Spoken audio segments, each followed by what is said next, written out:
Alhamdulillahilladzi rafaqa bil ilmi ulama nahmaduhu subhanahu wa ashkuruhu fis sarra'i wad dharra. Wa asyhadu an la ilaha illallah wahdahu la syarikalah wa asyhadu anna Muhammadan abduhu wa rasuluh. Amma ba'd.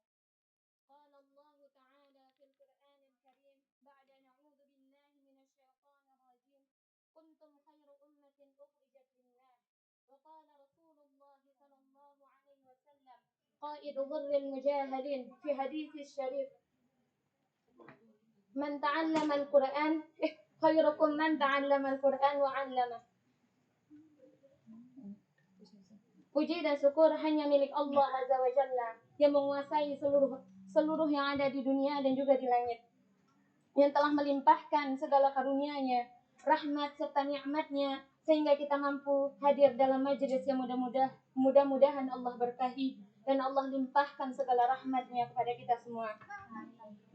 Salawat dan salam tak pernah putus dari lisan kita kepada junjungan alam, suri tauladan ummah, penutup al-anbiya, pemimpin di medan tempur, yakni Nabi Muhammad sallallahu alaihi wasallam. Yang berkat beliaulah kita mengenal kalamullah sampai hari ini. Kami sebagai pembawa acara akan membacakan susunan acara. Langsung saja acara yang pertama yaitu pembukaan. Marilah kita buka acara pada malam hari ini dengan pembacaan basmalah. Bismillahirrahmanirrahim.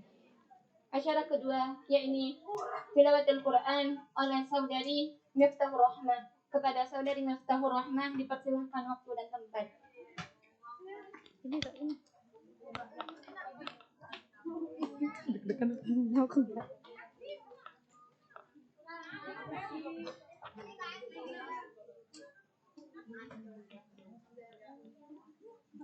Apa ini?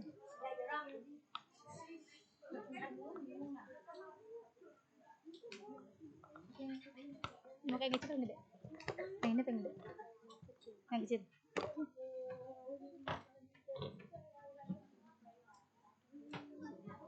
Di atas aja sini. Yang apa?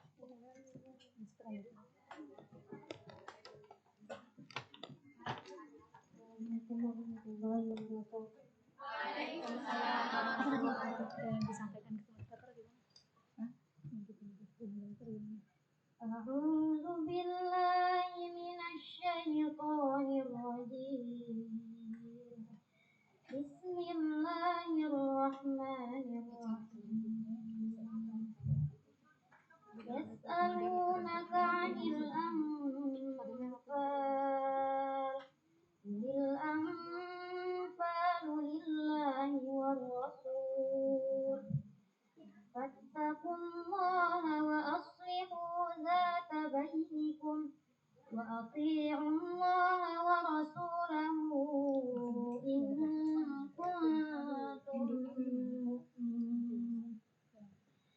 Innamal mu'minuna alladzina idza dzukirallahu wajilat qulubuhum wa idza tuliyat 'alaihim ayatuhu zadatuhum imanan wa 'ala rabbihim yatawakkalun. Alladzina yuqimuna as-salata wa mimma razaqnahum yunfiqun. Ulaika humul mu'minuna haqqan lahum darajatun 'inda rabbihim wa maghfiratun wa rizqun karim. Kama akhrajaka rabbuka min baitika bil haqq wa inna fariqan minal mu'minina lakarihun. Yujadilunaka fil haqqi ba'dama tabayyana ka'annama yusaquna ilal mauti wa hum yanzurun. Wa idh ya'idukumullahu ihda ta'ifataini annaha lakum wa tawadduna anna ghayra dhati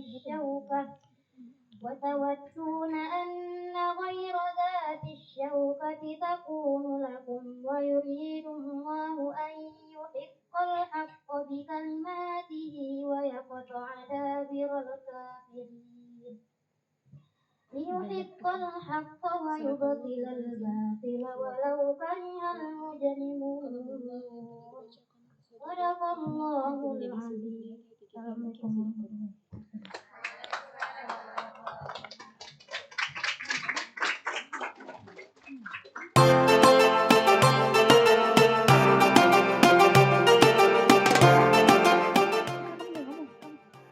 Terima kasih kepada saudari Rahma yang telah membacakan ayat suci Al-Quran di hadapan kita semua. Semoga semua telinga yang telah mendengar mampu menjadi hidayah.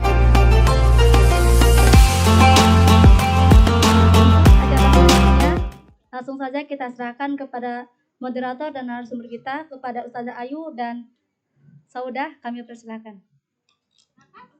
Sama-sama.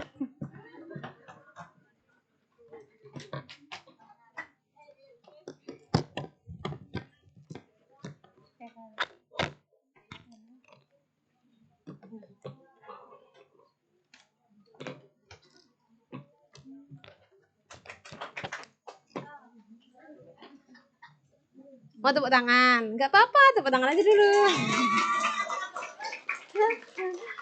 Bismillahirrahmanirrahim. Assalamualaikum warahmatullahi wabarakatuh.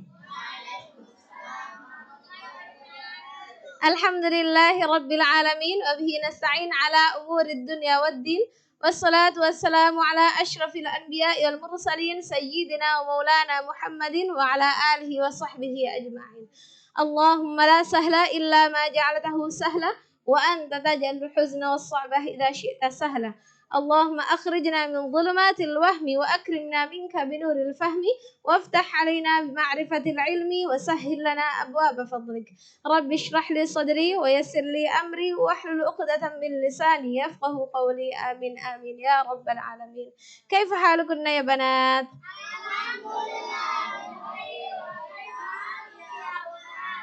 Alhamdulillah bi khair ya. Kayaknya nggak pakai lama-lama ya. Jadi udah kenal sama Ayu kan? Ya. Jadi saya yang akan langsung menjadi moderatornya Kakak Saudah pada malam hari ini. Karena bintang tamu kita ini spesial ya. Langsung kita datangkan dari Mesir coba, Masya Allah ya kan. Ya. Kenalan dulu dong sama Kak Saudah ya. Kita kenalan dulu sama Kakak Saudah. Mungkin banyak yang belum kenal sama Kakak Saudah ya. Kakak Saudah ini nama beliau Saudah Sabitah ya. Lahir di Khartoum. Mana itu Khartoum? Ada yang tahu? Khartoum itu ibu kota Sudan. Jadi beliau ini lahir di Khartoum, Sudan. Tanggal 1 Januari. Catat ya. Iya, enggak usah. 1 Januari 2004. Nah, beliau sekarang sedang menempuh pendidikan strata 1 jurusan sejarah di Universitas Al-Azhar Kairo. Masya Allah ya. Terus kemudian yang paling menarik lagi adalah moto beliau. Yang membuat saya itu kayak sebenarnya saya bertanya-tanya gitu. Apa sih maksudnya Kakak Saudah ini membuat moto yang seperti itu gitu. Ya, moto beliau itu tafawuqi ta'atan li rabbi. Bayangkan coba. Siapa yang tahu artinya? Jadi motonya Kakak Saudah itu tafawuqi ta'atan li rabbi. Jadi prestasiku adalah bukti ketaatanku pada Allah. Bayangin, Masya Allah ya kan? Bagus gak? Bagus.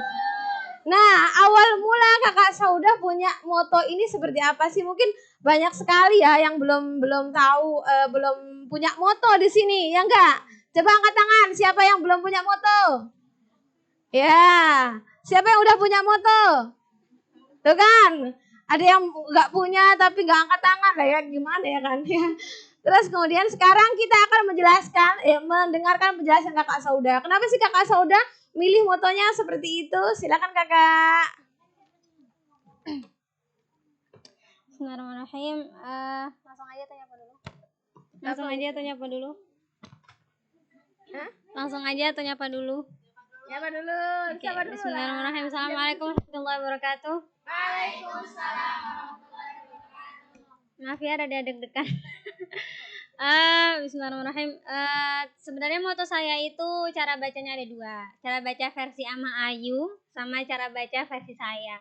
Cara baca versi Ama Ayu ini sebenarnya sudah saya benarkan ya berkali-kali, tapi nggak benar-benar.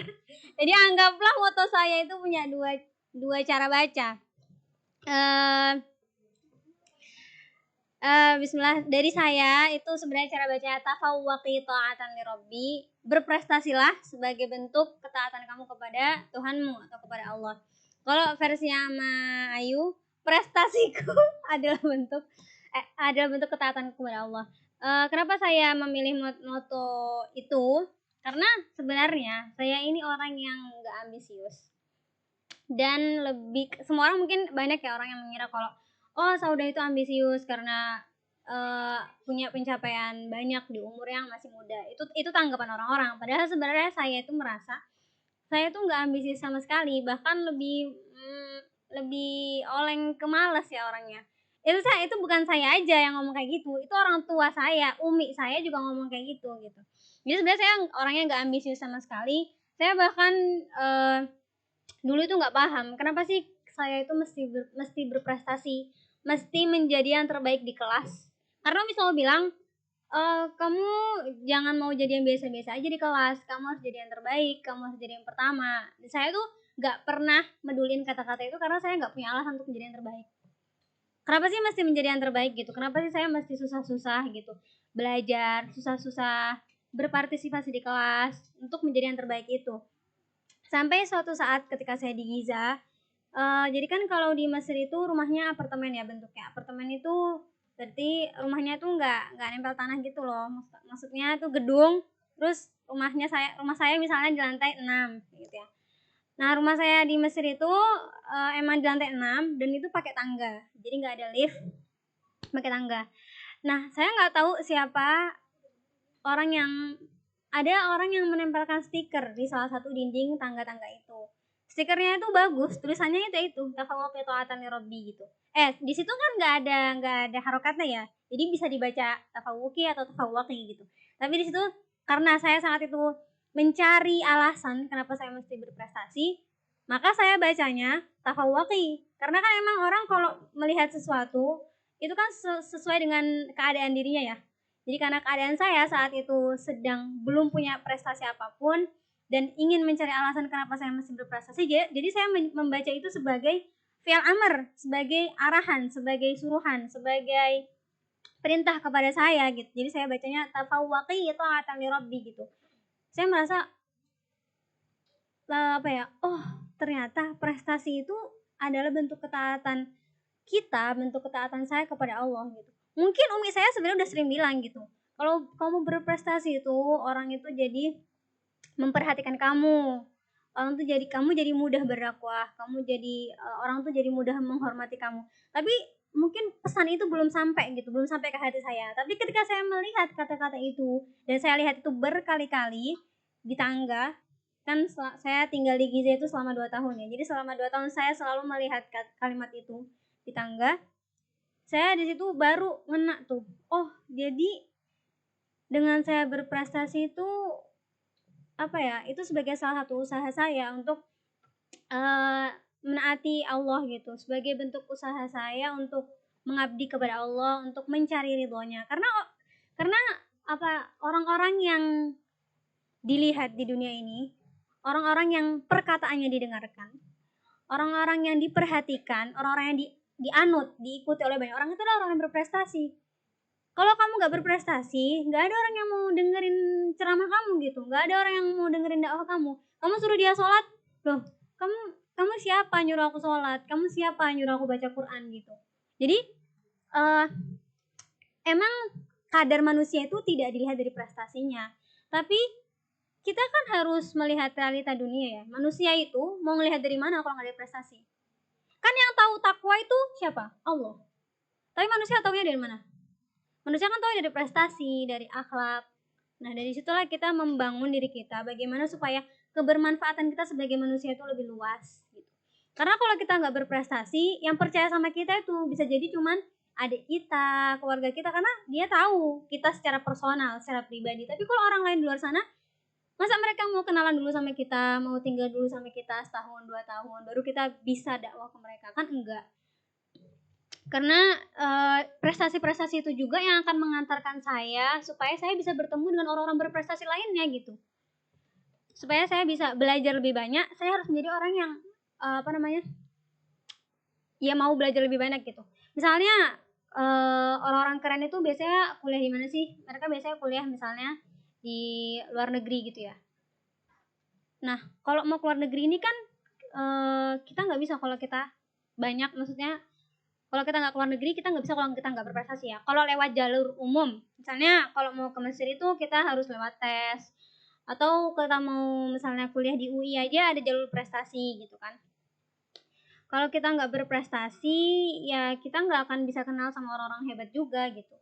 Jalan kita itu, dunia sekarang itu sangat-sangat melihat prestasi gitu. Jadi kalau mau jalan kita mudah untuk lebih bermanfaat buat orang lain, ya jadilah orang-orang berprestasi gitu. Buatlah prestasi itu. Tujuannya untuk ya menyebarkan manfaat supaya lebih luas. Karena yang didengarkan di dunia ini hanya orang-orang yang berprestasi. Tapi prestasi itu kan banyak bentuknya ya. Jadi kalian ngafalkan 30 juz ketika kecil tuh itu pun berprestasi gitu. Kalian menulis buku itu juga sebuah prestasi gitu. Jadi prestasi itu bentuknya banyak, nggak saklek kayak gitu. Itu sih alasannya. Masya Allah, tepuk tangan dulu. Jadi sekarang kalian yang sedang menghafal Al-Quran, sedang belajar bahasa Arab, itu kalian tuh adalah bentuk dari prestasi.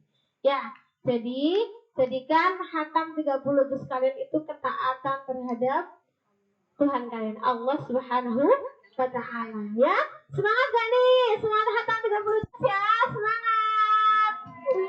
Ya, terus kemudian kita lanjut. Masih di biografinya Kakak Sauda. Nah, Kakak Sauda ini beliau homeschooling ya. Jadi beliau pernah mondok tuh pas MI. Ya, MI mondok dia Nabiul Quran Kudus. Terus kemudian beliau homeschooling dari tahun 2010 sampai tahun 2018. Berarti beliau ini tidak sekolah formal ya, alias homeschooling saja. Kalian banyak nggak sih di sini yang homeschooling? Berapa orang yang homeschooling? Ya, ada yang paket juga ya. Nah, kira-kira pernah nggak terbesit di diri kalian tuh kayak, aku loh nggak sekolah, kok aku nggak sekolah ya, nanti aku kayak gimana gitu ya kan? Nah, itu bener banget kan, kayak terlintas gitu kan di pertanyaan kalian. Nah, sekarang ini kita akan mendengarkan jawaban Kak Sauda. Kira-kira beliau itu nyesel nggak sekolah? Nah, kira-kira beliau itu ada nggak bayangan, kok aku nggak sekolah ya gitu, kayaknya gimana ya nanti masa depanku. Nah, kira-kira kayak gitu nggak? Nah, kita dengarkan dari Kakak Sauda ya, jawabannya gimana. Ya, silakan Kak. Oke, bismillah. Jadi semua di sini pasti nggak ada yang sekolah, atau mungkin udah sekolah tapi lulus. Tapi yang masih umur sekolah, pasti di sini kalau masuk kerja nggak bisa sekolah ya. Karena itu emang sudah kurikulum Umi, dan itu nggak cuma untuk kalian, itu untuk anak-anaknya Umi dulu. Karena Umi itu mengajarkan kalian sama dengan apa yang Umi ajarkan kepada kita.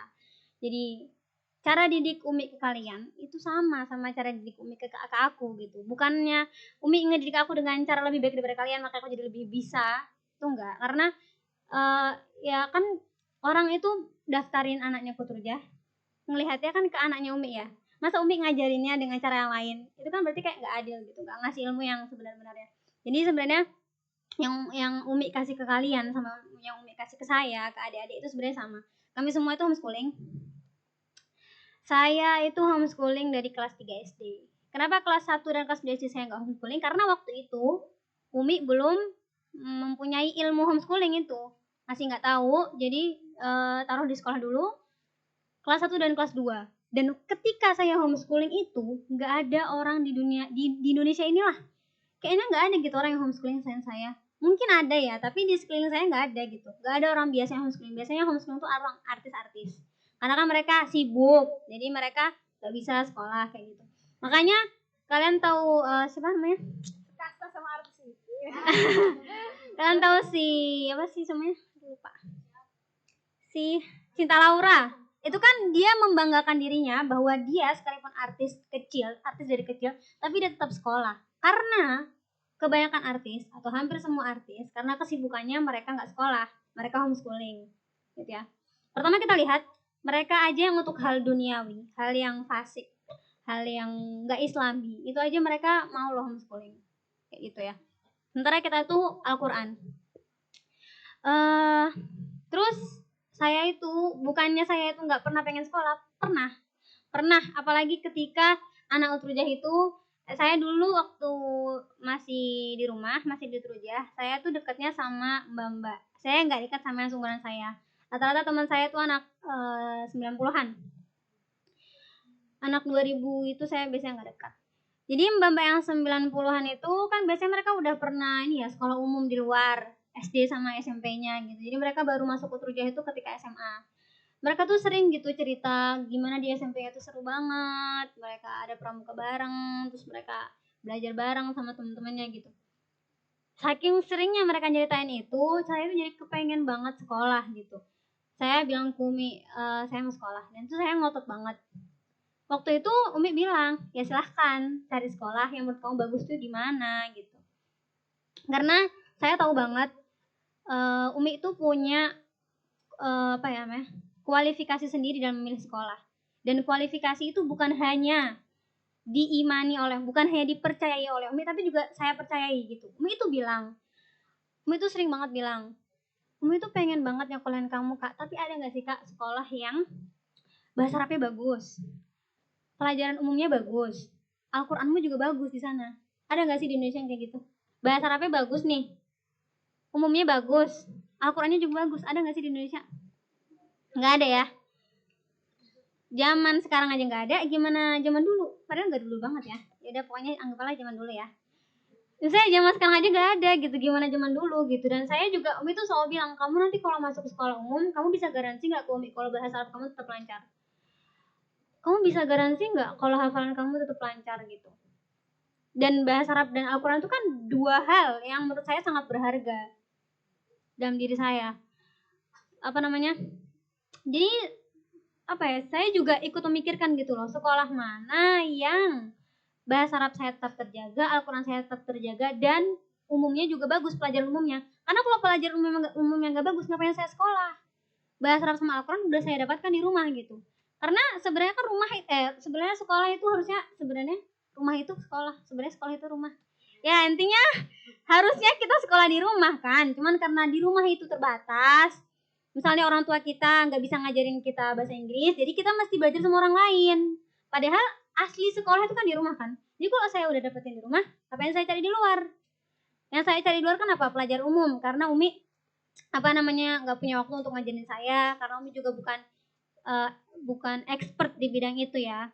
Umi kan lebih fokus ke bahasa Arab dan Al-Quran gitu. Jadi saya emang harus cari pelajar umum di orang lain gitu. Jadi ada 3 kualifikasi untuk memilih sekolah. Saya bilang, ya nggak ada lah kalau sekolah kayak gitu, lagian kualifikasinya ketinggian gitu. Terus Umi bilang, oh kamu mau di SMP negeri belakang rumah? Saya bilang, ya nggak mau lah, masa di situ? Loh di mana? Coba kasih tahu Umi sekolah yang kamu mau di sana gitu. Terus saya bilang, itu sekolahnya Mbak ini gitu, yang sering diceritain ke saya gitu. Emang sekolahnya gimana? Ya gitu, seru. Bahasa Arabnya bagus. Enggak. Al-Qurannya gimana? Aku nggak tahu gitu. Loh, kamu lihat sekarang Mbak itu Al-Qurannya di sana apa di sini? Di sini. Berarti di sana bagus nggak? Enggak. Oke, terus pelajar umumnya bagus nggak? Nggak tahu. Pelajar umum di sekolah-sekolah tuh nih ya kak Umi ceritain. Jadi Umi itu dulu juga bla bla bla bla bla bla gitu ya. Jadi saya tuh ngotot sampai nangis-nangis, guling-guling. Itu beneran. 2 hari kali ada ya. Nangis sampai guling-guling, dan tuh sama Umi saya cuma diketawain doang. Loh, kalau kamu mau sekolah ya cari sekolah gitu. Tapi kamu gak nemu kan? Mau gimana coba? Tapi karena saya pengen sekolah dan jadi saya tuh bingung gitu. Rungsing sendiri karena mau sekolah, tapi saya tahu gak ada sekolah yang bagus. Yang saya mau tuh gak ada gitu. Jadi udah pusing sendiri 2 hari, nangis, guling-guling, gak jelas. Dan itu waktu saya SD kelas 5 apa ya? Itu saya kayak gitu. Tapi akhirnya karena ya udah mau gimana, nggak ada sekolah yang bagus, nggak ada sekolah yang mumpuni gitu, ya udah saya akhirnya merelakan, ya udah emang homeschooling jalan terbaik gitu. Setelah itu saya nggak pernah lagi mikirin mau sekolah, karena ya saya tahu nggak ada sekolah bagus di Indonesia sejauh ini nggak ada sekolah bagus di Indonesia yang mencakup semuanya ya, agama umum itu nggak ada. Tapi akhirnya saya sekolah juga. Kapan? Ketika saya ke Mesir. Ketika saya ke Mesir itu saya mulai menjalani hidup sebagai pelajar di umur saya yang 14 tahun. 14 tahun saya akhirnya merasakan sekolah tiap hari kayak yang lain ya.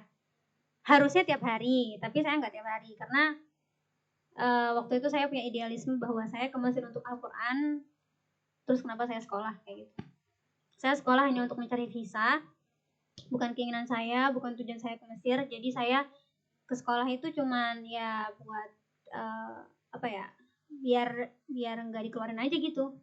Saya tanya nih, Bu, jatah bolosnya berapa sih? 15 kali dalam satu semester. Oke, saya ambil bolos ya semuanya gitu. Jadi saya atur gitu. Saya dalam sepekan itu saya harus bolos 2 hari. Pokoknya jatah bolos tuh harus saya ambil semuanya. Karena saya nggak mau kalau Al-Quran saya terlantar karena sekolah kan. Karena sekolah itu bukan utama waktu itu. Tapi ketika saya sekolah itu saya nggak pernah menyesal kenapa saya nggak sekolah dari dulu. Ada kan orang misalnya dia selama hidupnya misalnya dia nggak pernah makan nasi, terus dia ke Indonesia makan nasi, terus dia kayak kenapa nggak dari dulu saya tahu nasi gitu kan, enak banget gitu loh. Nah saya nggak kayak gitu. Ketika saya sekolah lagi, nah saya pikirin sekolah tuh nggak enak ya, masih masuk tiap hari, liburnya diatur-atur, waktunya diatur-atur, nggak bisa nggak leluasa gitu. Kita punya target yang kadang berbeda dengan target sekolah kita, tapi nggak bisa kita capai karena diatur sama sekolah gitu kan. Itu juga menjadi salah satu alasan kenapa Umi memilih untuk homeschooling, karena Umi mau saya dan adik-adik saya itu fokus dulu Al-Qur'annya, selesai dulu Al-Qur'annya. Nah kalau mau selesai Al-Qur'an ya nggak bisa sekolah dong. Mungkin bisa, tapi Umi saya nggak sanggup. Gimana saya dari pagi sampai siang di sekolah, terus sore malamnya ngafal. Itu misalnya masih nggak tahu caranya gimana supaya anak itu sekolah sama ngafal. Itu di Mesir sih banyak yang kayak gitu ya, sekolah sama ngafal terus mereka bisa. Tapi kalau Umi belum bisa, dia memilih untuk homeschooling gitu. Untuk Al-Quran dulu. Kenapa sih Al-Quran dulu? Kenapa ya nggak barengan aja gitu? Atau kenapa nggak yang lain aja dulu gitu? Menurut saya juga, bahkan teman-teman saya di Mesir tuh yang mereka barengan sekolah sama Al-Quran, mereka bilang kalau ya sekolah di Mesir itu bisa dibuat homeschooling kayak di Indonesia, kita mau gitu. Jadi saya bilang kan, kamu dulu gimana deh sekolahnya? Kita nggak sekolah, kita cuma datang waktu ujian doang. Enak banget. Kita juga pengen kayak gitulah. Kita pengen ngafal aja gitu. Nanti ikut ujian aja kayak gitu. Karena sebenarnya pelajaran sekolah tuh nggak banyak. Sebenarnya pelajaran sekolah, saya tuh pelajaran sekolah dari kelas 1 sampai kelas 6 itu saya pelajari hanya dalam anggaplah 1 tahun. Karena kan saya ikut UN kelas 6 SD kan. Jadi ke kelas 6 SD itu saya rapel dari kelas 1 sampai kelas 6. Dan ternyata bisa gitu. Saya ranking 2 waktu SD. Berarti kan pelajaran sekolah itu sebenarnya sedikit, simple dan gampang kayak gitu. Bisa loh diakselerasi dalam 1 tahun. Kayak gitu kan. Jadi memanfaatkan waktu gitu untuk apalagi masa kembang anak dalam umur SD itu paling kita sebutnya golden age ya, masa-masa emas gitu. Otaknya tuh lagi ya sangat siap untuk menerima banyak ilmu, menerima banyak informasi gitu. Oke, balik lagi kenapa Al-Quran duluan, karena kita ngikutin jejak ulama ya. Jadi dulu tuh misalnya ya, kan dulu tuh belajarnya tuh nggak sekolah gitu kan, di masjid-masjid gitu. Ada halakoh Quran, ada halakoh hadis, ada halakoh kedokteran, ada halakoh ekonomi, hukum kayak gitu ya. Ada tuh kalau ada tuh seorang ulama, dia ngajar hadis ya. Ada cowok datang ke halakoh, dia bilang, Ustadz, saya mau belajar hadis sama antum. Terus dia bilang, kamu udah ngafal Quran belum? Belum. Apa sih? Terus dia bilang, ya udah sana ngafal Quran dulu, nggak pantas kamu mempelajari hal lain sebelum Al-Quran gitu. Karena Al-Quran itu kan Allah, perkataannya Allah. Padahal ini hadis ya perbandingannya, bukan IPA, bukan IPS, tapi ini hadis yang sama-sama agama. Itu sama syekhnya itu dimarahin gitu. Kok bisa kamu tuh mendahulukan ilmu lain, mendahulukan perkataan selain Allah daripada perkataan Allah gitu. Hadis itu kan perkataan Rasulullah. Rasulullah sama Allah, ya kita harus mendahulukan siapa? Allah kan. Makanya itu cowok ini akhirnya balik lagi, pergi ke halakoh buat hafal Quran. Dia selesai hafal Quran di sana, baru dia balik ke ustadznya bilang, Ustadz saya sudah selesai belajar, saya sudah selesai menghafal Al-Quran, tolong terima saya. Diterima karena sudah selesai menghafal Al-Quran. Itu haknya Allah gitu. Gimana kita mau ngambil ilmu yang ngomong itu orang lain, tapi kita nggak ngambil ilmu yang ngomong itu Allah sendiri gitu. Yang nyampein ilmu itu Allah sendiri gitu.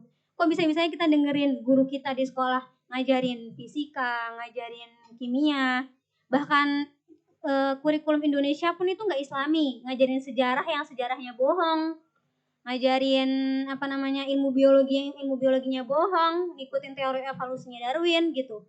Gimana kita bisa belajar itu semua dan kita meninggalkan apa yang Allah mau ajarkan ke kita gitu. Kita ini hambanya siapa gitu. Jadi itu kenapa kita mesti mendahulukan Al-Quran sebelum yang lainnya gitu. Itu mah insyaallah. Jadi nggak ada kerugian sama sekali ketika saya homeschooling. Masya Allah, tambah semangat kan ya Al-Qurannya. Gimana? Kaila semangat kan ya? Tambah semangat ya Al-Qurannya. Terus kemudian, ya, kalau tadi kita sudah mendengar tentang perjalanan beliau homeschooling, terus kemudian juga tentang moto beliau dalam prestasi. Jadi beliau tuh punya banyak sekali prestasi. Salah satunya itu beliau merapel dari kelas 1 sampai kelas 6, kemudian beliau dapat ranking 2. Bayangkan, ya kan, keren kan, Masya Allah gitu. Jadi dengan Al-Quran itu kalian jangan takut. Ketika kalian sudah punya Al-Quran, insya Allah ilmu-ilmu lain itu akan Allah mudahkan untuk dipelajari. Ya, percaya nggak? Percaya nggak? Harus percaya dong ya. Terus kemudian kita lanjut ya, karena kita kemarin seperti janjinya sama Ayu bahwa Kakak Sauda akan berbagi tentang tips dan trik Kakak Sauda ini, proses kreatifnya nulis buku ini. Dalam buku yang setebal ini beliau tuliskan dalam waktu 2 bulan. 2 bulan. Itu kira-kira lama atau bentar? Bentar kan? Nah, kira-kira gimana sih caranya gitu. Sedangkan kita ini nanti ada yang 2 tahun di Utruja, ada yang setahun di Utruja. Itu pasti pengalamannya banyak banget tuh, ya kan? Nah, bagaimana nih Kakak Sauda biar mereka juga nantinya bisa menuliskan buku juga, itu tips dan triknya gimana? Silakan. Itu juga. Oke. Aduh ngerinya. Bismillahirrahmanirrahim. Penulisan buku ini secara bersih itu ya sekitar 1 bulanan, karena bulan keduanya itu kayak proses editing, layouting gitu.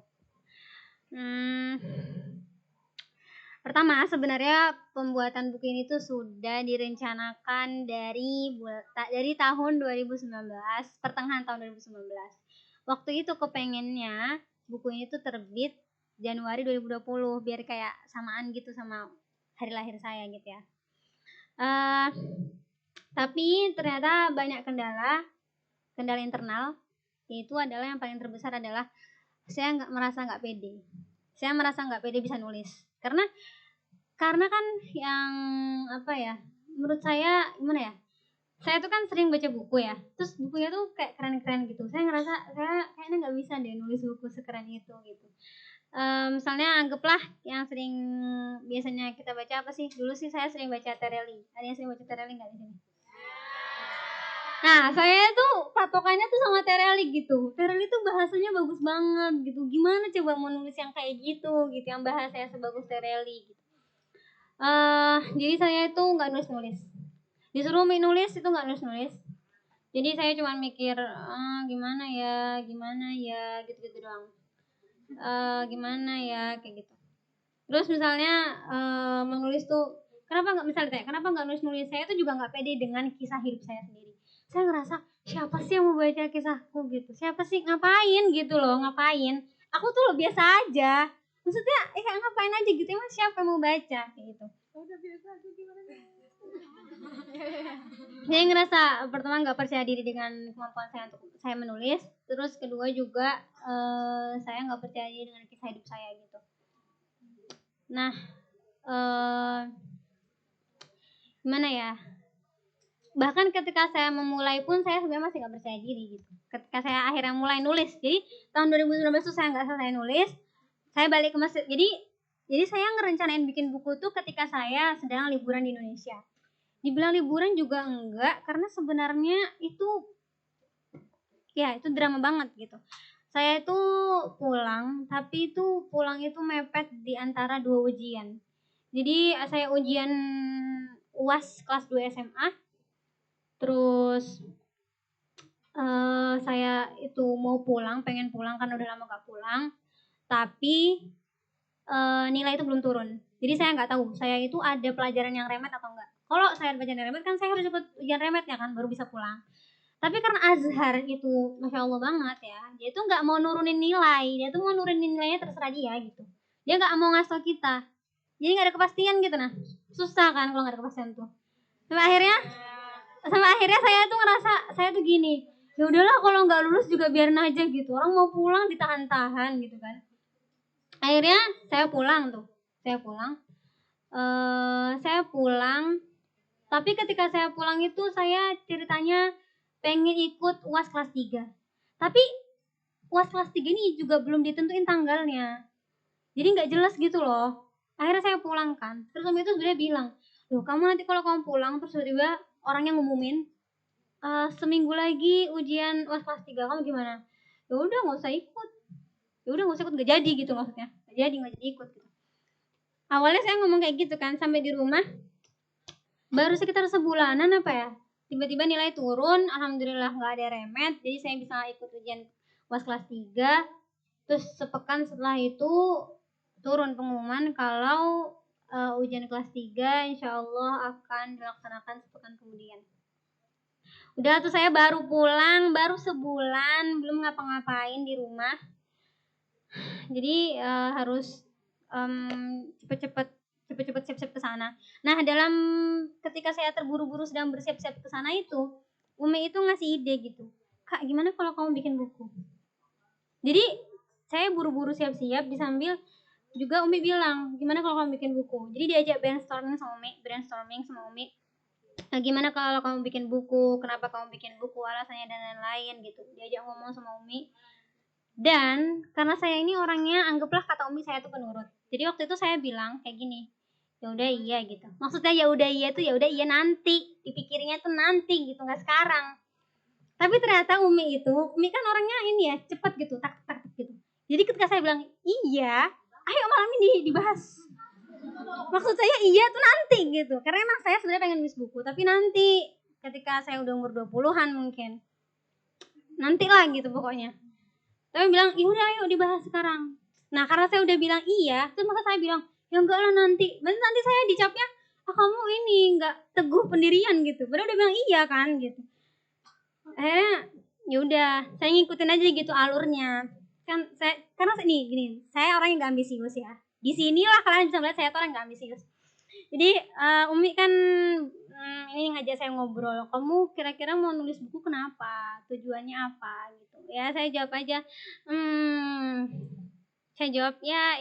ya gimana sih orang kalau nulis buku tuh alasannya apa coba?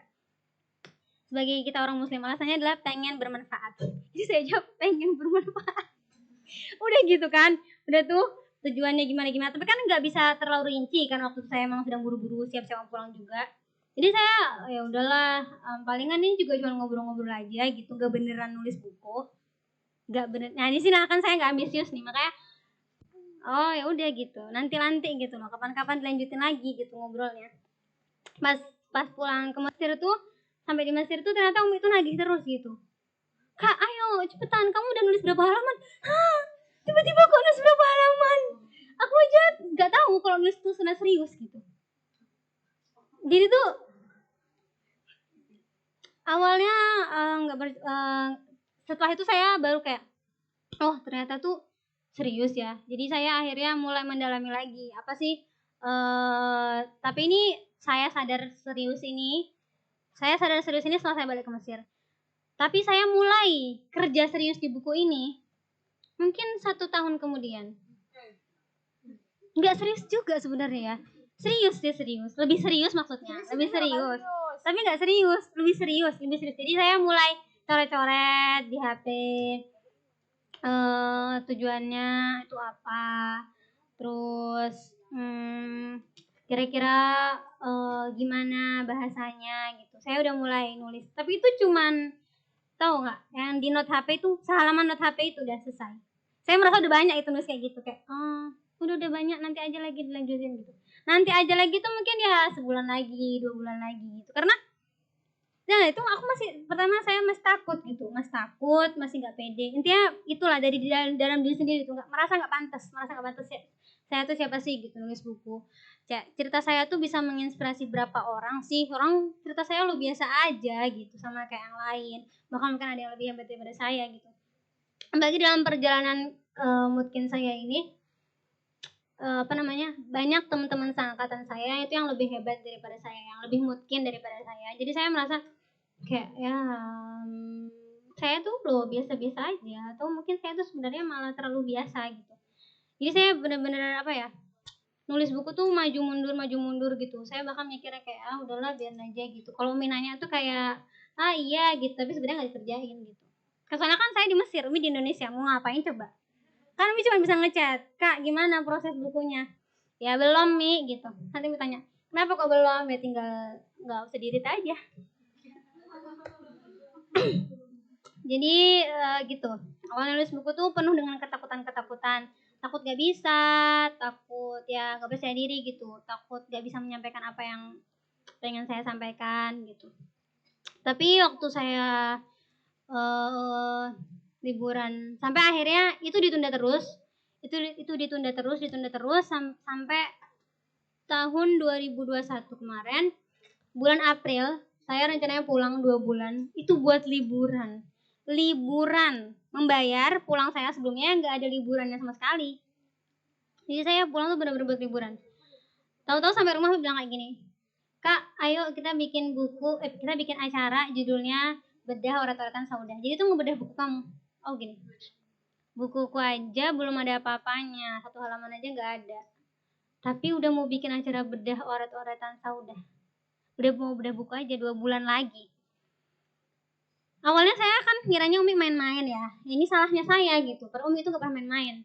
Saya ngerasa main-main aja nih kayaknya, cuman kayak apa ya, keinginan gitu, cita-cita gitu ya. Kayak Umi itu cuman ngomong, pengen tau kayak gini, oh iya pengen, iya gak apa-apa, pengen aja gitu kan, gak apa-apa kan pengen aja. Udah tuh saya kayak, oh iya Mi, bisa gitu aja. Terus sampai akhirnya beneran Umi bikin tim buat bedah orat-oratan dan bahkan udah share flyer. Saya ketar-ketir kan jadinya. Ini kalau bukunya nggak jadi 2 bulan kemudian bedah bukunya kayak apa? Mau ngebedah apa gitu kan? Akhirnya dari situ dan dengan seluruh ketidakpercayaan diri saya di situ kaget karena saya berharapnya pulang ini bakal liburan, tapi ternyata saya kerja rodi. Jadi dengan seluruh ketidakpercayaan yang saya punya, saya akhirnya memutuskan nulis buku. Inilah kenapa saya nggak ambisius. Saya perlu tekanan dari luar, tekanan yang sangat hebat sampai akhirnya saya nggak bisa lari kan. Saya harus kerjain gitu. Dan dengan ketidakpercayaan diri saya itu, akhirnya saya memulai dengan apa coba? Saya mulai pakai VN. Jadi saya ngerekam suara saya sendiri. Saya bilang, jadi aku tuh dulu waktu kecil itu dulu Umi didiknya tuh kayak gini, terus aku tuh kayak gini. Intinya saya cerita seakan-akan lagi nyeritain ke orang gitu, lagi ngobrol sama orang lewat voice recorder. Terus nanti hasil voice recordernya itu diketik. Jadi bahasanya bakal sama kayak saya gitu. Tapi minta tolong ke orang karena saya yang bakal fokus rekaman, terus dia yang nulisin di di laptopnya. Itu pun saya berpikir berkali-kali, Mi, masa orangnya nulisin aku, nanti itu jadi bukunya dia dong, bukan bukunya aku gitu. Terus Umi bilang, emangnya dulu ulama-ulama dulu tuh dia nulis sendiri Kak? Enggak loh, kadang tuh yang nulis muridnya. Jadi dia tuh cuma ngomong, terus muridnya tuh nulisin gitu loh. Terus aku bilang, tapi emangnya beneran bakal ditulisin sesuai satu kata gitu? Ya nanti Umi mintanya kayak gitu ke dia. Tahu-tahu dia nulisnya pakai bahasa dia. Jadi kayak itu kan akhirnya jadi tulisan dia kan, bukan tulisan saya gitu. Saya bilangnya, jadi Umi saya tuh dulu dia nulisnya jadi ketika dahulu, jadi beda gitu. Saya maunya ceritanya begini, dia ceritanya begitu gitu. Jadi beda kan. Jadi saya merasa ini nggak original kalau begini ya. Tapi yaudahlah saya biarin aja gitu. Saya biarin karena saya mikir nanti saya bakal perbaiki sendiri gitu. Saya biarin, saya tetap VN sampai saya ngerasa cara VN ini lama. Saya ngomong terus nanti dia ngetikin, mana kan dia orang lain, jadi kita nggak bisa kendalikan dia kan. Kalau dia malas gimana, kalau dia capek gimana, kalau dia sakit gimana. Akhirnya saya memberanikan diri untuk pindah dari rekam suara ke nulis di laptop. Itu susah banget juga, karena mikirnya tuh pengen kayak Tereli gitu loh. Mikirnya tuh pengen kayak Tereli, itulah masalahnya di situ. Tapi akhirnya saya mikir kan, Tereli itu juga nggak dibuat-buat loh bahasanya. Dia mau cerita ke orang lain apa yang ada di dalam otak dia. Misalnya Tereli bikin buku Bumi, itu kan fantasi pikiran dia. Dia pengen cerita, aku punya cerita kayak gini loh, bla bla bla bla bla. Itu kan bahasa alami dia gitu. Saya mau cerita apa yang saya punya di dalam otak saya. Yaudah saya ceritakan dengan bahasa saya gitu. Ngapain gitu ikut-ikut Tereli. Akhirnya ya udah, saya mulai nulis tuh begitu bahasanya. Ya bahasa saya ketika saya cerita ke kalian kayak gini. Awalnya kayak gitu. Lama-lama nanti awalnya memang kayak gitu. Lama-lama nanti dia akan terperbaiki sendiri-sendiri. Jadi kayak semakin lama kita nulis, semakin kita bisa menguasai bahasa. Gimana supaya bahasa itu enak dibaca, nyaman dibaca gitu. Dan tetap tidak merubah bahasa asli kita gimana gitu ya.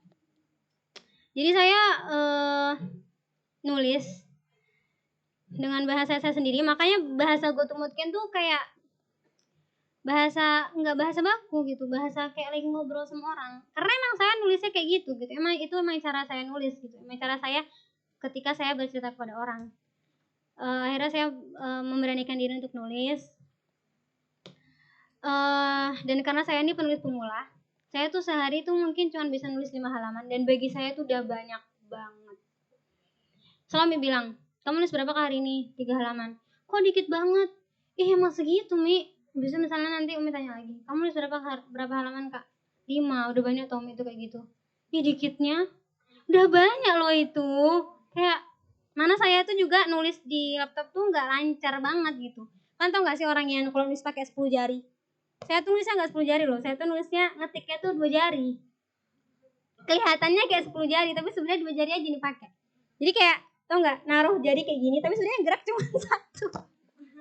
Jadi lama banget kan nulisnya kayak gitu. Tapi tetap akhirnya daripada saya pakai VN, karena itu akan mempengaruhi cerita saya, mempengaruhi karya asli saya.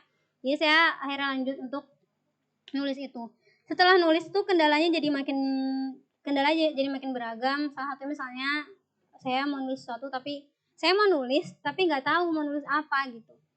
Saya harus nulis tapi nggak tahu nulis apa. Biasanya kalau orang ngomongnya tuh writer's block, yaitu apa sih, nggak punya ide gitu, nggak punya ide mau nulis apa sih gitu. Akhirnya saya lupa satu. Jadi kan sebelum saya bikin buku tuh saya bikin apa, kerangka. Jadi bab 1 saya isi apa, bab 2 isi apa, bab 3 isi apa, bab 4 isi apa. Jadi saya kena writer's block-nya itu waktu di bab 3. Bab 3 itu udah Ramadan dan acara bernas itu Lebaran. Bab 3 itu Ramadan, setelah itu masih bab 3. Itu bingung banget, gak bisa nulis apa-apa, cuman depan laptop, diem ngeliatin laptop, scroll ke atas, baca-bacain sebelumnya, terus nulis, dihapus lagi,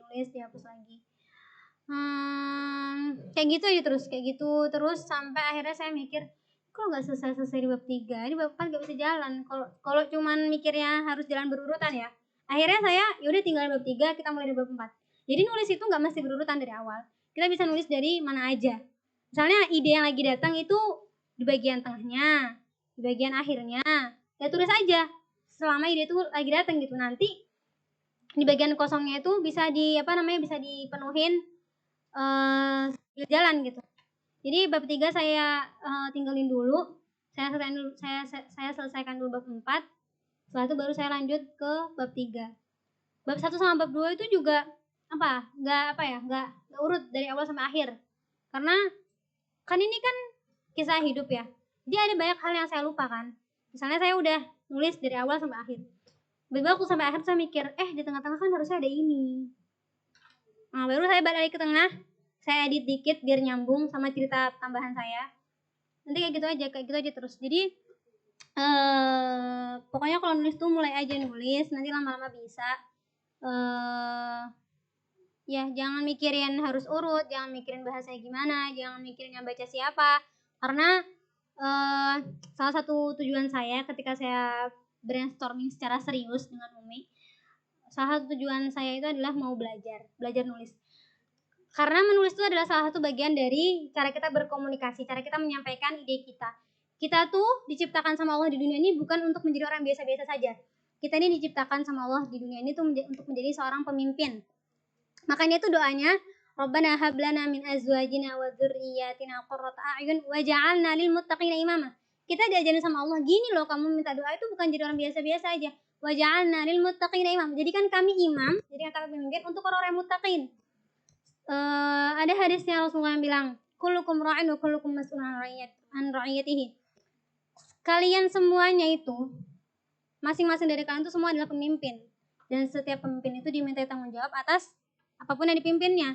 Dan salah satu skill, keterampilan yang wajib dimiliki oleh pemimpin adalah dia harus pintar berkomunikasi. Komunikasi itu kan ada dua, bisa secara verbal, bisa secara tulisan. Nah, jadi emang kita harus wajib bisa menulis. Maka salah satu tujuan saya adalah belajar menulis.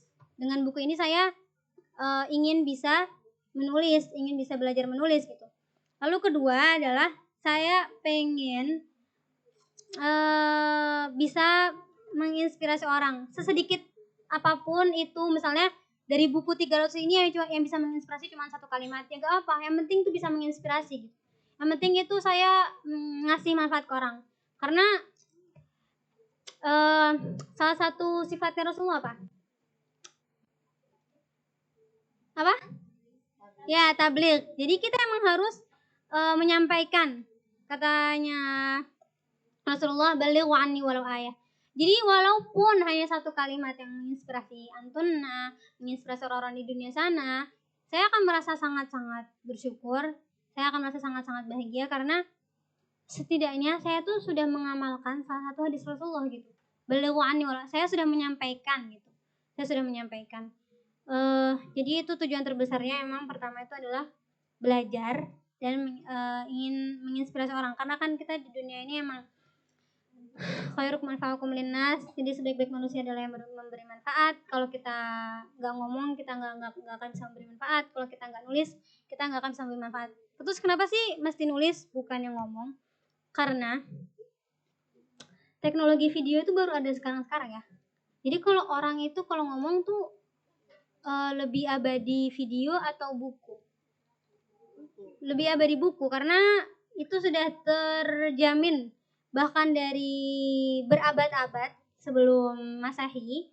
Saya kan belajar sejarah dari abad, saya kurang tahu abad berapa, dari abad 200-an sebelum Masehi itu masih, dan sampai sekarang masih ada, itu ada skrip kuno punyanya orang Mesir yang menuliskan tentang sejarah raja-rajanya.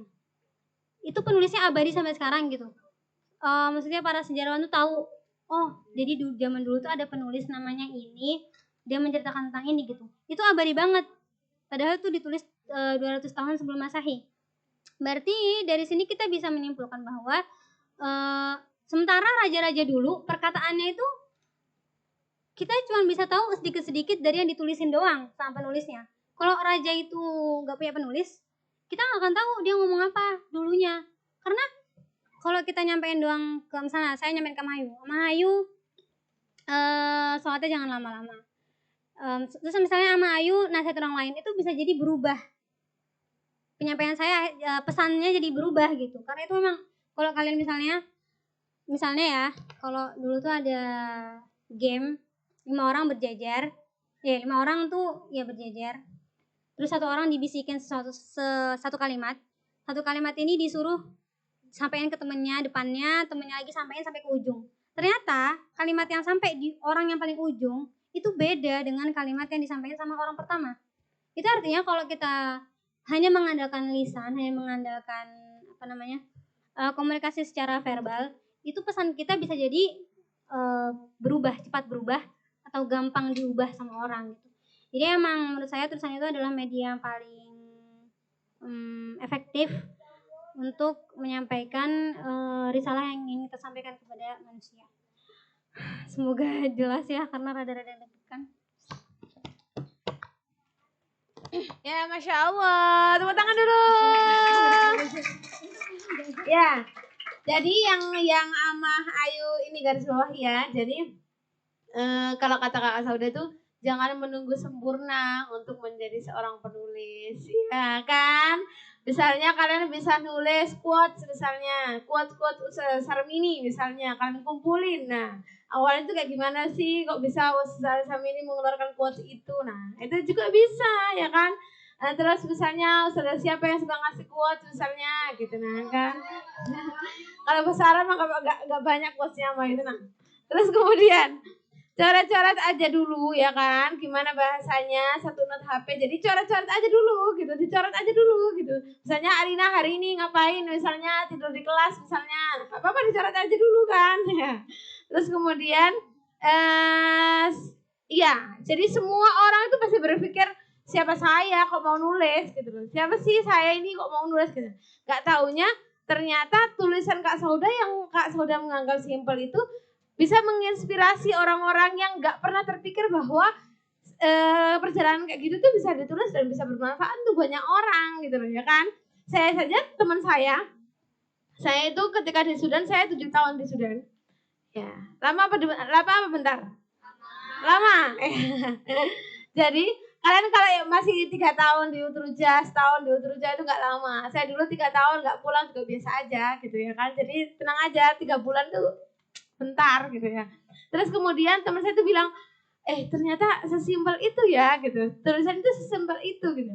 Saya dulu 4 tahun saya nggak pernah kepikiran untuk menuliskan apa yang saya rasakan gitu. Baru kemudian Allah kasih saya kesempatan untuk lanjut S2, baru saya nggak mau menyanyiakan ini, saya harus nulis gitu. Nah, kalian tahu dari awal sekarang, jadi tulis aja gitu, tulis aja, nggak usah nunggu nanti aja kalau udah pinter, udah bener, nggak usah kayak gitu, ya kan.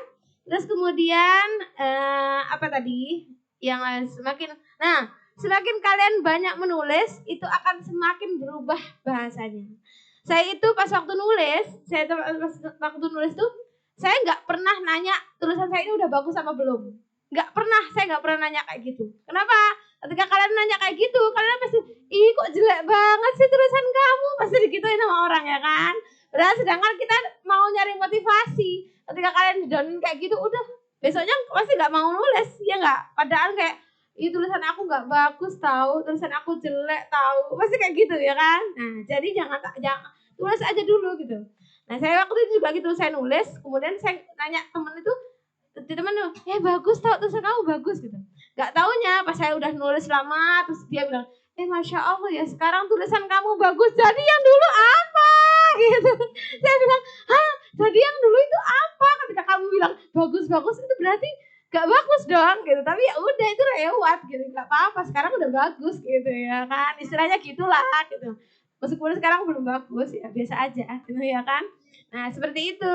Jadi mau tanya Kak Sauda, balighu anni walau ayah. Seperti kata Nabi Rasulullah bersabda, balighu anni walau ayah. Jadi walaupun kalian apa yang kalian dapatkan dari Utrujah, kalian tuliskan. Karena risalahnya balighu anni walau ayah, ya kan? Udah, sekarang karena dari tadi sama Ayu doang sama Kakak Sauda yang dari tadi menyampaikan ya. Sekarang siapa yang mau bertanya? Siapa? Ih, apa? Oke. Ayo silakan. Tadi kan pas tentang di Azhar itu katanya Berdiri. ah, Berdiri dong. Ya, berdiri dong. Mikrofon. Maju dong. Terus ayo. kan tadi pas yang tentang Azhar itu apa yang pas kakak sekolah terus balik ke Indonesia itu kan kata kakak kakak sama sekali nggak ada remedi. Setahu aku kakak lagi nulis itu karena remedi satu fikih. Oke, terus Ya udah itu Pak, kenapa tadi nggak disebut? Gitu aja.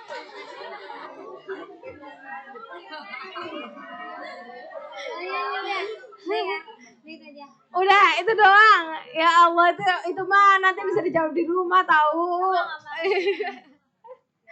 Kamu tuh makanya baca buku Gotemutkin dulu baru bisa ngomong. Tadi tuh Kak Sudah kan cerita tentang kelas 2.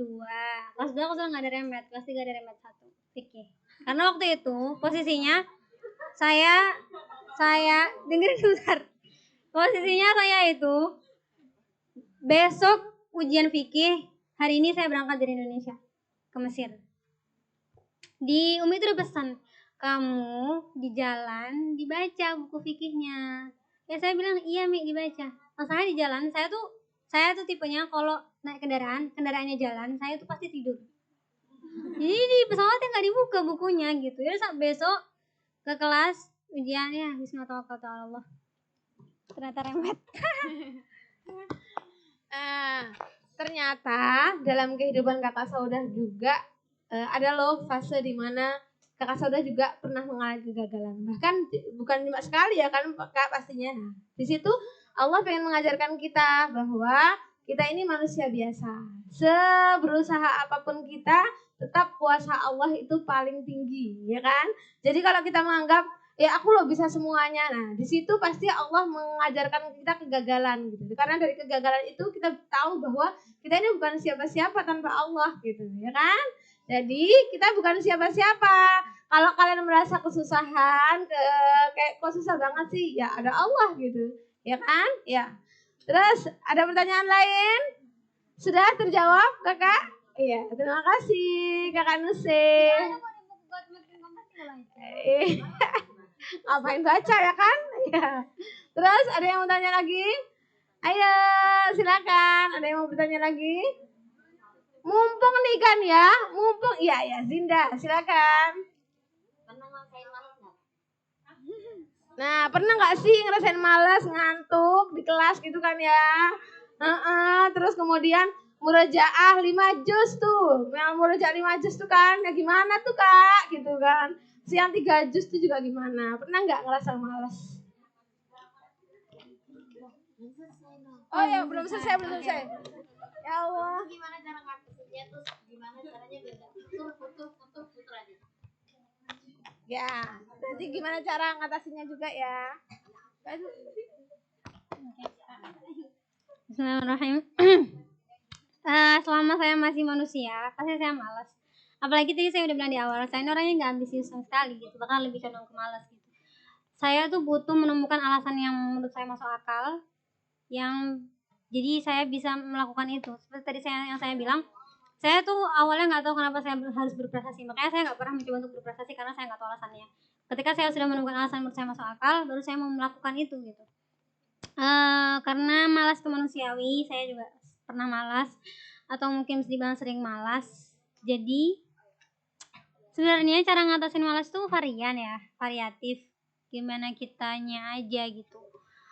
Karena kalau dibilang saya sudah selesai dengan permasalahan malas, ya enggak gitu. Saya masih malas sampai sekarang gitu. Saya masih sering malas sampai sekarang. Saya sering masih mencari-cari cara gimana supaya nggak malas. Gimana kalau malas nggak lama-lama malasnya kayak gitu. Cara-cara yang sering saya lakuin itu pertama kita bikin target. Karena kalau dengan target kita bisa membatasi malas kita. Kalau orang nggak punya target pasti ya, nggak punya target yang bisa terukur, dia pasti pertama dia nggak akan ngerasa kalau dia tuh malasnya kelamaan. dia ngerasa ya udah gitu, aku kan targetnya khatam 30 juz, jusnya kapan ya nggak tahu, terserah gitu. Akhirnya dia nggak ngerasa, misalnya dia udah 2 tahun Dutrujah, terus dia karena dia nggak punya target untuk selesai 30 jusnya kapan, dia nggak ngerasa kalau 2 tahun tuh udah waktu yang lama, dan dia nggak ngerasa kalau dia tuh udah terlalu lama malas-malesan gitu. Jadi pertama bikin target yang bisa terukur gitu. Pakai misalnya target kamu itu baca buku dalam sebulan. Tapi baca bukunya itu berapa gitu. Sepekan itu berapa, sehari itu berapa gitu. Jadi kalau kita punya target yang terukur, target yang jelas, itu kita bisa kayak misalnya kita mau nyelesain buku dalam sebulan. Kita bagi kan halaman-halamannya itu. Misalnya sehari cuma 5 halaman. Jadi kalau malas tuh, ayo cuma 5 halaman doang gitu. Ayo selesaiin gitu 5 halaman. Tapi kalau kita bilangnya kita mau nyelesain buku dalam sebulan, terus kita nggak bikin step by stepnya gimana, ketika kita malas tuh kayak masih ada waktu 2 pekan lagi gitu, nggak apa males sekarang, nggak apa nanti 2 pekan lagi, taunya dua pekan lagi nanti, taunya tiba-tiba kita semangat tapi tiba-tiba kita sakit, taunya kita malah nggak semangat juga gitu. Jadi pertama bikin step by step supaya jadi kita tuh nggak ngerasa berat, ngerasanya dikit aja, ngerasanya ya udah nggak lama kok kayak gitu. Terus ketiga, kalau lagi males itu kasih waktu. Kadang tuh kan males emang manusiawi. Maksudnya emang males tuh manusiawi. Tapi kalau males kebanyakan itu nggak manusiawi ya. Jadi kalau kita males itu kasih waktu. Kita tanya ke diri kita sendiri, kamu mau sampai kapan malesnya? Kamu punya target begini. Ingetin diri kita tentang target-target yang kita punya. Makanya itu pentingnya target itu ditempel. Karena kalau target itu cuma di dalam kepala kita, itu nggak ada yang bisa ngingetin kita gitu. Kepala kita lagi mau malas, terus target kita akhirnya nggak kelihatan gitu, karena kan otak memilih yang dia suka kan. Target kita yang dia nggak suka itu nggak kelihatan. Makanya kalau kita tulis, meskipun otak kita malas, itu kan kalau ditempel, itu kan kita tetap selalu lihat. Jadi kita selalu diingatkan oleh tulisan itu. Kita diingatkan oleh pihak eksternal gitu. Kita nggak bisa terlalu bergantung pada pihak internal, pada diri kita sendiri gitu. Jadi ingatkan lagi kepada diri kita sendiri, kamu punya target ini. Kamu mau males sampai kapan gitu. Kalau kamu malesnya, misalnya anggaplah kita mau males 2 hari. Kalau kamu males 2 hari itu kamu rugi apa? Target kamu bakal mundur atau enggak? Efeknya apa kayak gitu. Terus misalnya oke lah, misalnya kalian udah fix, oke malasnya 2 hari aja. Ya udah setelah 2 hari itu, kalaupun masih males, ya udah lakuin aja gitu. Kan kamu udah komitmen dari awal kalau kamu malesnya cuma 2 hari. Dan sebenarnya diri kita itu, sel-sel tubuh kita itu mengikuti cara kita berpikir. Kalau kita sudah sugesti kepada diri kita sendiri, kita sudah sampaikan, kamu cuma boleh males 2 hari. 2 hari doang. Itu nanti 2 hari ke depan itu, 2 hari setelahnya, itu tubuh kita tuh jadi lebih paham. Dia kayak nurutin kondisi kita gitu loh. Kemarin udah bilang gak malas, berarti sekarang udah gak malas, udah harus gak malas kayak gitu. Sama apa lagi ya? Aku lupa. Bentar. Iya, terus kadang tuh malas, itu cuma malas di awal doang gitu. Karena kita malas ngaji, cuma malas di awal doang. Tapi kalau kita bisa maksain dikit aja buat mulai, Bismillahirrahmanirrahim, Alif Lam Mim, dari kita belajar itu ternyata misalnya kita punya target murojaah 7 juz, kita males banget gitu kan. Tapi kita paksain aja buat baca Bismillahirrahmanirrahim, buat duduk ambil Quran, buat alif lam, buat baca alif lam dari kita belajar. Ternyata malasnya itu cuma di awal doang loh. Ternyata waktu kita udah ngelakuin itu, malasnya itu hilang. Karena malas itu kan dari setan ya. Jadi kalau kita anggaplah di sini anunya Quran ya. Kita kan targetnya Quran, targetnya belajar. Belajar itu kan ibadah. Jadi menurut saya ya itu kita menghalau setan dengan ibadah kita gitu. Setan ngajakin kita malas, kita berhasil lawan dengan kita memulai pekerjaan yang sebenarnya kita nggak pengen lakuin, dan pekerjaan itu adalah ibadah. Itu juga berhasil dan bisa mengusir setan malas. Nah gitu. Ya gitu. Jadi kalau malas lakuin aja. Percaya deh, kalau kamu udah lakuin itu udah nggak malas. Kalau misalnya lakuin, pasti kan mikir gini, gantung gitu loh, kita selesaiin aja gitu. Kadang tuh misalnya saya kan muridiyah 5 juz, saya males gini, udahlah muridiyah 3 juz aja dulu gitu, kalau nanti kamu males istirahat aja dulu gitu kan. Ternyata setelah saya muridiyah 3 juz yang saya pikirkan tuh bukan males, gantung, selesaiin aja sekarang sampai 5 juz kayak gitu. Jadi kalau males itu percaya aja kalau malas itu cuma di awal doang. Kalau kamu udah lakuin, insya Allah malasnya hilang. Terjawab gak Cinda? Siap kan? Biasanya kan kita cuma malas mengawali ya kan. Ternyata pas waktu udah murojaah 5 juz, ternyata udah 5 juz loh gitu. Udah selesai loh. Sedekahnya paling kencang gitu kan ya kan. Ya. Nah, seperti itu. Terus kemudian kita ini soal terakhir. Barangkali ada yang mau nanya? Yuk. Nah, siapa tuh? Siapa namanya? Nahla, ya, Nahla, ayo. Nulisnya pas waktu kapan aja tuh? Kira-kira. Oke. Karena waktu itu saya lagi pulang Indonesia liburan, jadi saya nulisnya setiap saat, setiap waktu. Jadi dalam 1 bulan itu saya nulis setiap saat, setiap waktu. Saya bangun, buka laptop, sampai saya tidur saya buka laptop. Jadi laptop itu nggak mati seharian. Saya nulis terus di depan laptop gitu. Karena kan ketika kita nulis itu kan kita posisinya sudah menguasai apa yang kita tulis ya. Jadi itu gampang aja gitu. Kalau udah dari pikiran kita tuh gampang aja nulisnya. Mungkin saya berhenti kalau saya ya kena tadi writer's block. Tapi saya tetap di depan laptop gitu. Misalnya saya bilang, "Wi, masa lo di depan laptop terus? Aku juga nggak nulis. Aku bantu beres-beres ta." Enggak, depan laptop. Ya iya, emang saya selama sebulan itu depan laptop terus kerjanya. Saya pulang kampung juga tetap buka laptop di mobil, di mana-mana buka laptop kayak gitu. Jadi kalau emang mau cepat nulis buku sih, mungkin emang harus fokus kali ya. Bisa juga sih kalau nggak fokus gitu. Tapi waktu itu saya fokus sebulan gitu, jadi bukunya cepat selesai. Alhamdulillah. Nah, pastinya fokus ya. Nah, kalau sekarang kalau belum bisa fokus, pastinya gini. Ketika kalian menemukan sebuah ide, langsung aja tuliskan gitu. Misalnya nemu ide nih, banyak tuh yang ditulis di mutabaah kan ya, gitu. Nah, kalau nemu sebuah ide, nanti pokoknya langsung buru-buru dituliskan gitu. Buru-buru dituliskan pokoknya, sehingga nanti tulisan itu nggak kabur ya. Buru-buru diikat. Coba, terus udah nih, nggak ada yang tanya lagi ya. Udah nih, yakin? Iya, terakhir, oke.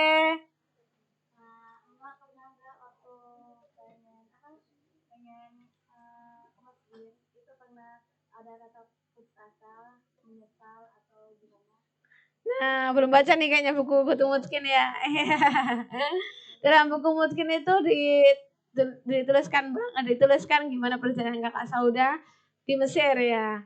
Terus mungkin sekarang secara singkatnya ya, kira-kira di Mesir itu enak nggak sih di Mesir, dan kira-kira pernah nggak sih kayak di luar negeri itu pasti enak gitu. Pasti kalian ngebayanginnya luar negeri itu pasti enak gitu ya. Ternyata, oke, silakan dijawab kakak.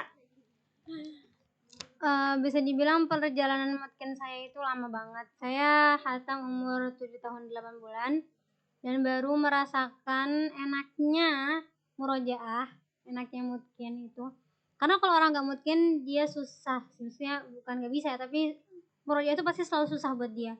Tapi saya baru merasakan enaknya murojaah itu ketika umur saya mungkin 14 tahun. Jadi sekitar ada 6 tahun ya di selama waktu itu.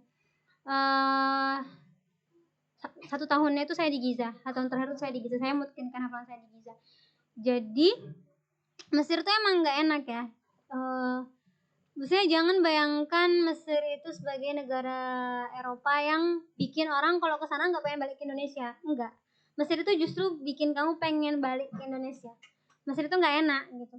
Tapi ketika saya ke Mesir, saya menemukan metode yang menurut saya sangat pas buat saya, sangat membantu saya untuk memutkinkan.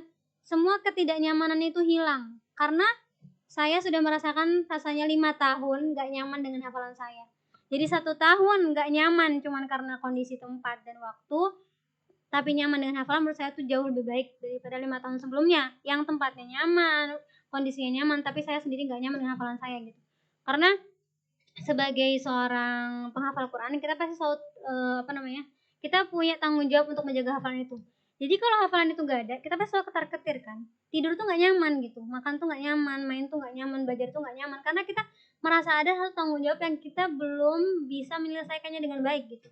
Jadi selama 5 tahun itu dengan segala kenyamanan di Indonesia ya, yang saat itu saya nggak tahu ternyata itu tuh kenyamanan, karena kan kita baru tahu kalau itu adalah kenyamanan kalau kita udah nggak nyaman, kalau kita keluar dari zona nyaman itu.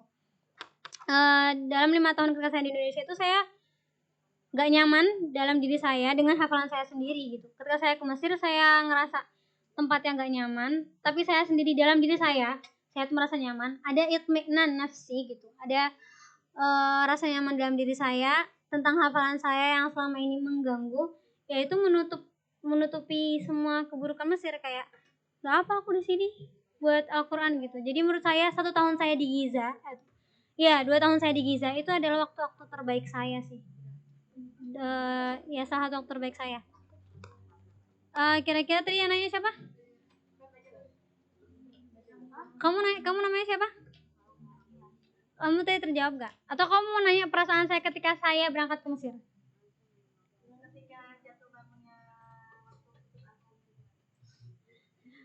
Itu rinciannya ada di Gotemutkin, tapi jelasnya ketika saya berangkat ke Mesir itu saya posisinya lagi kayak hopeless gitu sama hafalan saya. Saya ngerasa kayak oh mungkin bukan takdirnya saya gitu untuk menjadi penghafal Al-Quran yang mutkin gitu. Saya ngerasa oh mungkin kalian pernah dengar gak sih ada orang yang berbakat sama gak berbakat. Saya mikir oh mungkin saya tuh gak bakat dalam Al-Quran gitu. Padahal itu gak mungkin, karena janji Allah tuh jelas, walau qad yassarna al-Qur'ana lidzikri fahal min mudzakir gitu. Kita udah mudahkan Al-Quran, dan itu Allah gak nyebut buat orang-orang yang pinter doang misalnya. Itu kan Allah mudahkan Al-Quran tuh buat semuanya. Tapi ini aku udah mudahin, ada gak sih yang mau berusaha? Ada gak sih yang mau ngafalin? Ada gak sih yang mau berusaha murojahin? Ada gak sih yang mau berusaha mentadaburi gitu? Karena Al-Quran tuh mudah dihafal, mudah dimurojah, itu janji Allah ya. Jadi menurut saya kalau kalau misalnya kalian merasa susah, itu berarti usaha kalian itu belum sepadan gitu.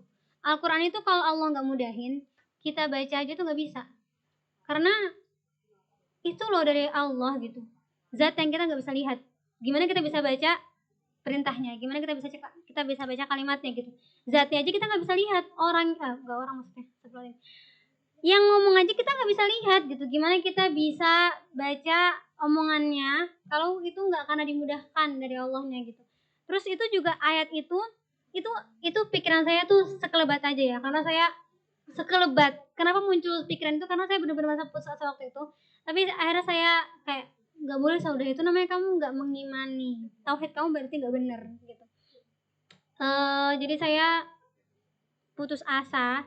Sebenarnya putus asa itu pun juga udah namanya nggak beriman ya, karena kan kalau tauhidnya kuat itu ya wala ta'asu min rauhillah innahu la ya'asu min rauhillah illa qaumul kafirun. Jangan berputus asa pada rahmat Allah, karena orang yang berputus asa pada rahmat Allah itu adalah orang kafir. Jadi sebenarnya putus asa di situ pun sebenarnya saya ya berarti emang tauhid kita yang perlu diperbaiki. Cuman kan rasa putus asa itu emang kadang datang ya.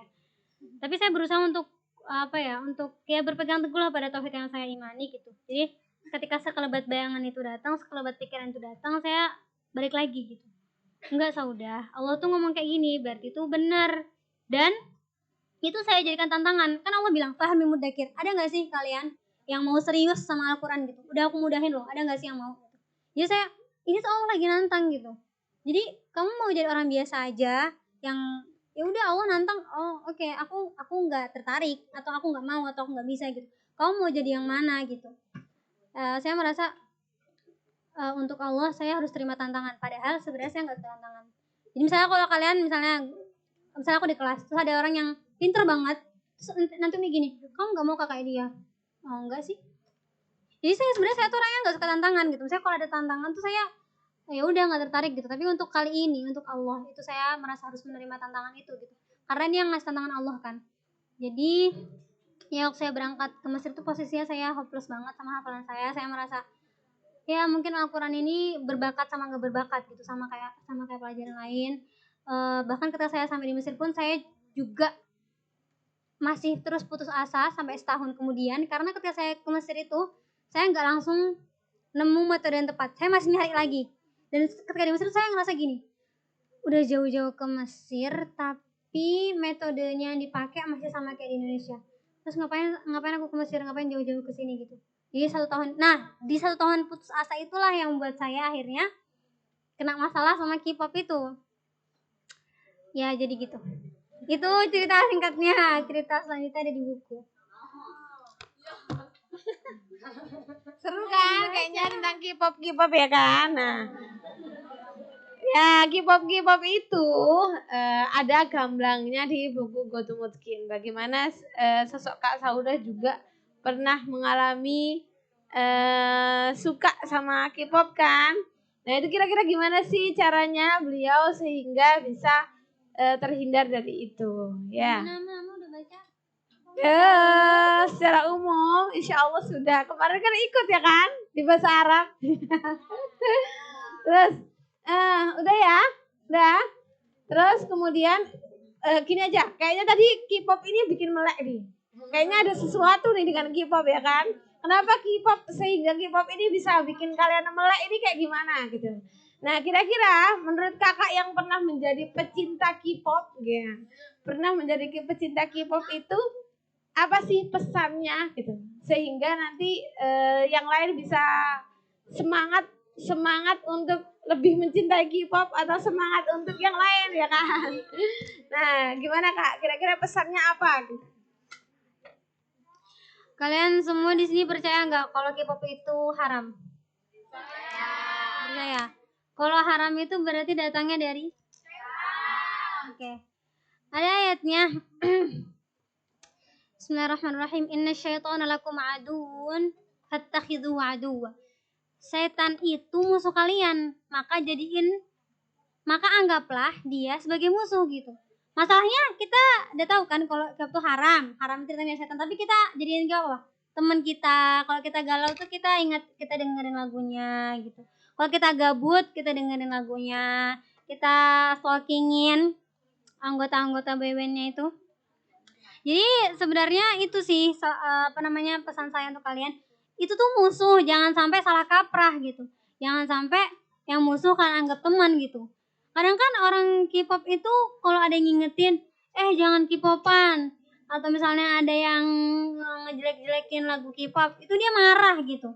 Nah itu kebalik gitu. Itu yang harusnya kamu jadiin teman, tapi kamu jadiin musuh gitu. Yang harusnya itu musuh kamu jadiin teman gitu.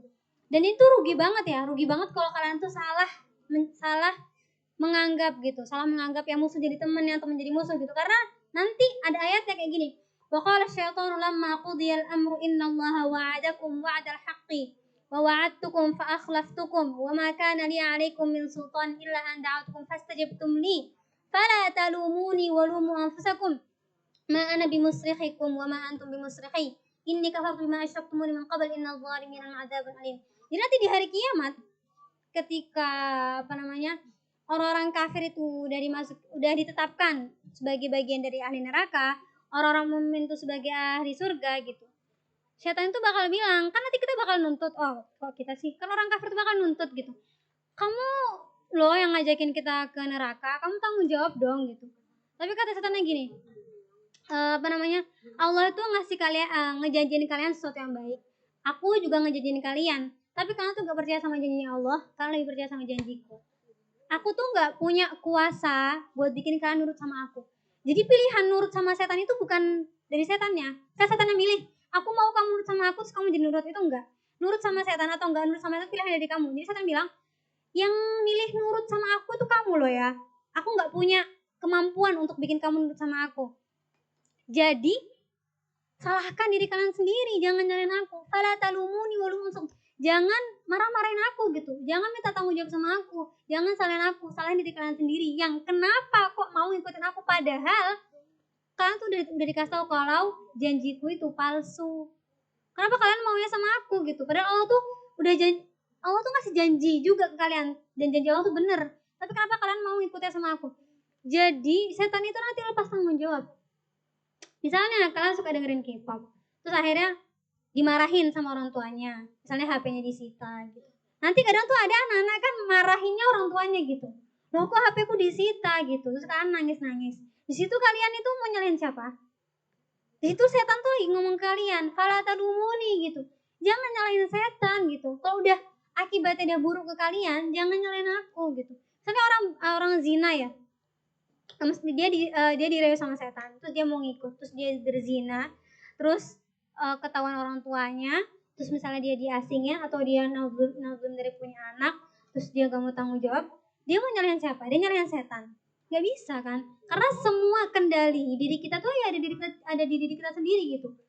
Jadi setan itu nanti kalau udah akibatnya dia buruk, kita udah ngerasain gak enaknya K-popan, kita udah ngerasain akibat dari kesalahan yang kita lakuin, dia bakal bilang, jangan salahin aku loh.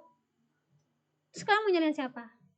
Penyesalan gitu loh. Jadi musuh yang dulunya kalian anggap teman itu mengkhianati kalian gitu. Ngapain kalian temenan sama orang yang kalian tahu dia lo bakal mengkhianatin aku gitu. Kayak ya bodoh gitu nah. Gitu aja sih gitu. Itu pesannya. Meskipun emang prakteknya susah, tapi yang jelas kita itu untuk melakukan praktek kita harus memiliki pemikiran, ideologi. Nah, tanamkan bahwa setan itu adalah musuh dalam kepala kita sekuat-kuatnya, dan pikiran kita itu kalau kita udah kuat ya, kita udah pikiran kita udah kuat bahwa setan itu adalah musuh kita akan berusaha sekuat tenaga gimana caranya untuk memusuhi musuh kita dan bukan malah menemani musuh kita gitu. Itulah itu pesan aku insyaallah sih. Masya Allah ya kan, Masya Allah, tabarakallah. Kelas, udah ya, kayaknya cukup sampai di sini. Jadi silahkan selamat membaca bagi yang sudah memegang bukunya, bagi yang belum memegang bukunya mohon bersabar, bisa besok ditanyakan ke orang tuanya, ya kan? Nah, buku ini di covernya ada tulisan minta air dapat gelas dan air, minta gelas nggak dapat air, bener kan? Bener gak? Ketika kalian minta air, kalian dapatnya gelas dan air, ya kan? Tapi ketika kalian minta gelas, kalian bisa jadi nggak dapat air. Jadi ketika kalian mintanya akhirat, ya Allah akan memberikan dunia. Tapi ketika kalian mintanya dunia aja, maka dapatnya dunia aja, ya kan? Tapi akhiratnya bisa jadi nggak dapat ya. Nah, seperti itu. Al-Quran, percaya deh, ketika kalian menyibukkan diri dengan Al-Quran, Allah akan memudahkan urusan dunia kalian. Insya Allah, kalian harus percaya itu. Ketika kalian menyibukkan diri kalian dengan Al-Quran, Allah akan memudahkan urusan dunia kalian. Insya Allah ya. Cukup sekian yang bisa kami sampaikan. Kakak Saudah, terima kasih yang sebesar-besarnya. Seneng gak? Seru gak?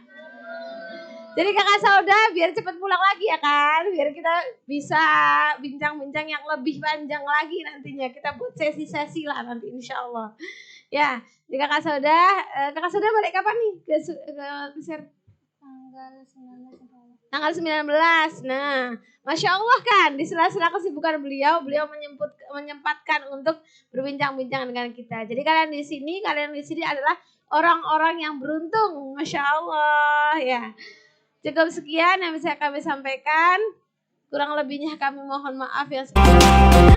Kami harap apa yang kami sampaikan tadi bermanfaat untuk kalian. Ya, dan semoga Allah memudahkan kita untuk mempraktekkan apa yang sudah kita sampaikan dan apa yang sudah kita dengarkan. Ya, amin amin ya rabbal alamin. Syukran ala ihtimamikum.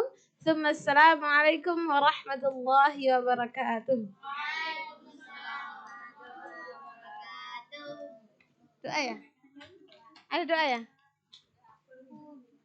Langsung pakai itu. Enggak sih sebenarnya. Ada doa. Siapa doa?